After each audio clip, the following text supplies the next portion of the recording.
क्या नाम है आपका, किस डिपार्टमेंट से हैं आप और क्या आपका इशू?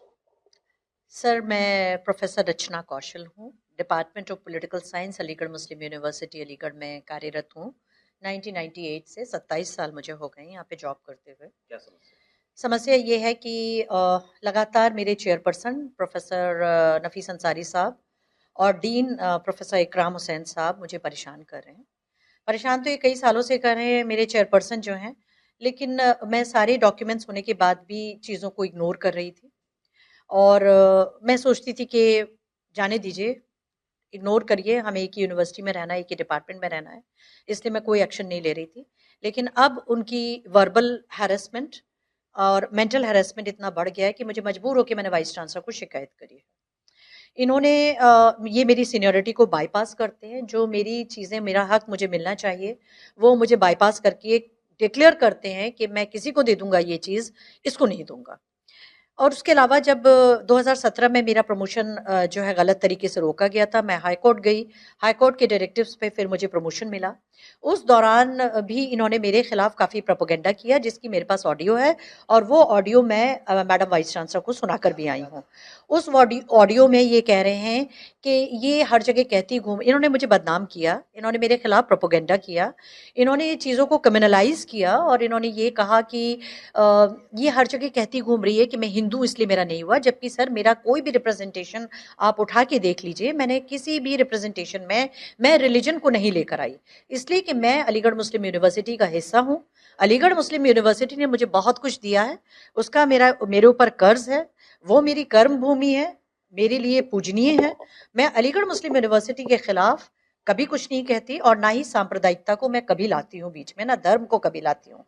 मैं ये लेकर आए इसलिए कि इन्होंने सोचा कि ये इस बहाने से मेरी इमेज खराब कर सकेंगे।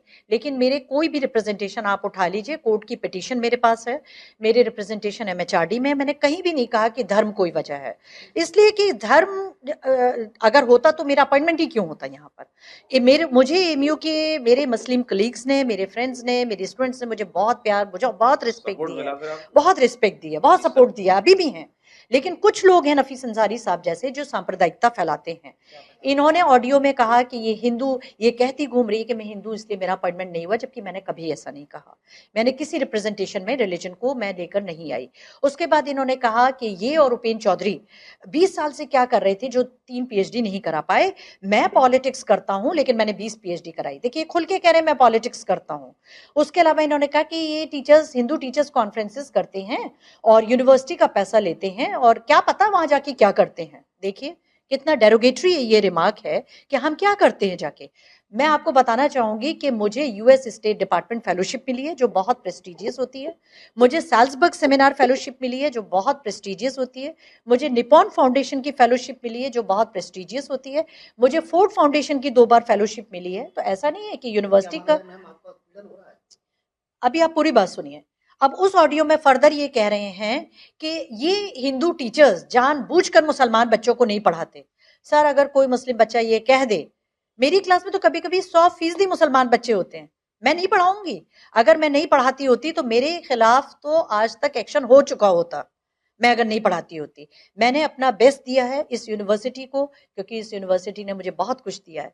मुझे ग्रेजुएट बनाया है, मुझे डॉक्टरेट बनाया, मुझे नौकरी दी। तो मैं इस यूनिवर्सिटी के साथ कभी धोखेबाजी नहीं कर सकती। I give my best to the university. उसके बाद ये उस ऑडियो में कह रहे हैं, अरे बीएचयू चले जाओ, वहां कितने मुसलमानों का अपॉइंटमेंट होता है, छोड़ो, मुसलमानों की एप्लीकेशन उठा के फेंक दी जाती है।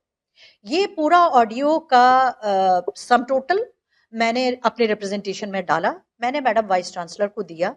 मैंने उनसे रिक्वेस्ट की कि आप प्लीज इस पे एक्शन लें। मैडम ने मुझे तुरंत बुलाया, मैंने उनको ऑडियो भी सुनाई, कि देखिए ये ऑडियो है, और मैडम ने सुनी। तो ऐसा नहीं है कि मैडम को मैं ऑडियो नहीं सुना कर आई।